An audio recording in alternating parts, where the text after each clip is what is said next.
Well, welcome back to Safe Harbor Financial's channel, navigating your path to success with industry-compliant financial services. Joining to discuss a little bit of their history with the company and some expectations moving forward, we have the privilege of the co-founder of Abaca that recently was acquired by Safe Harbor to give some insight into what's going on here. First and foremost, welcome, sir.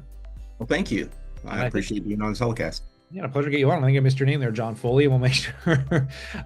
we know who's joining here. And I want to dive into your history just a little bit here because, as Yeah, mentioned before we went live, do you want to talk a little bit about leading up to your involvement from Abaca to Safe Harbor and kind of what you're bringing to the table in your history with the company? yeah, sure. I have 25 years commercial banking experience is kind of how I got my start in banking back in the early 80s when banking was a lot more competitive, but a lot less competitive than it is today. 25 commercial banking primarily started off in loan review, worked my way up through loan review into a commercial lending position, all with the Boatman's Bank, now Bank of America. Worked my way from Illinois to Missouri down to Arkansas, which is where I'm based at now, and have been here since 2001 and commercial banking. And then I have another 14 years of commercial insurance experience. So I do also write commercial insurance, have the ability to write commercial insurance, but primarily the banking side is what we're talking about today, I believe. Yeah, definitely appreciate just kind of the brief backstory there. But let's talk Yeah. about kind of moving forward here. I mean, you sound like you've got a kind of a variety of tools capable to you. What do you bring to the table? How are you still involved with Safe Harbor? And maybe give us an idea of where you see the future. Because obviously, as you're mentioning, competitive, I feel like Safe Harbor kind of sticks out as a company that doesn't have a huge amount of competition in a very regulated market that's avoided by most financial firms. So maybe just yeah, give us some insight on that.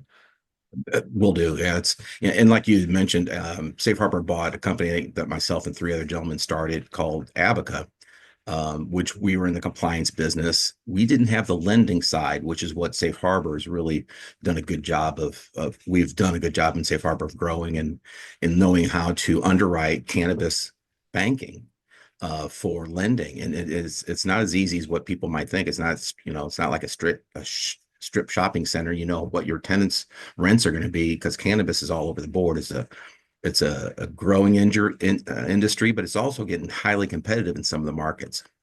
So the Abaca experience really helped me coming into Safe Harbor and helping run the lending division, the lending side of it. Uh, we've grown the lending side to where we're focused really primarily on commercial real estate, although we have made a few um, small equipment loans and a couple small lines of credit for our existing deposit customers. We're very protective of the funds that we have available. So we restricted any smaller loans like an equipment loan or line of credit for our existing clients, our existing deposit base. Yeah, and I just want to kind of ask us a pure curiosity here as well. How do you Yeah. feel the recent election? Obviously, everyone's discussing it. How do you feel? Does it have any, if at all, effects on what you guys are doing specifically from a regulatory front, or maybe just love to hear your insight on that? That's a great question, honestly, because we don't anticipate any changes with the conservative um, House and Senate, and a president said he's fairly conservative, although he did state Trump did state in the past that he would sign off on deregulating the industry a little bit to help us to become a more above board industry. Now our industry is we're not operating in the gray anymore. Because of the states and the way the states have approached it. And, he's going to let it be a state issue, which I think it should be. Affecting on the deposit and the lending side, we're still going to have compliance. And that's what we do really well is the compliance side of the banking. We do the underwriting side, which is kind of my specialty, but the compliance is still a big thing. If a financial institution is considering getting into this business, we welcome competition, but the problem you're going to have is you still going to have a host of compliance behind you. You're going to have to build a whole compliance engine to be able to take care of your clients and to be able to report and stay within the guidelines that are currently out there.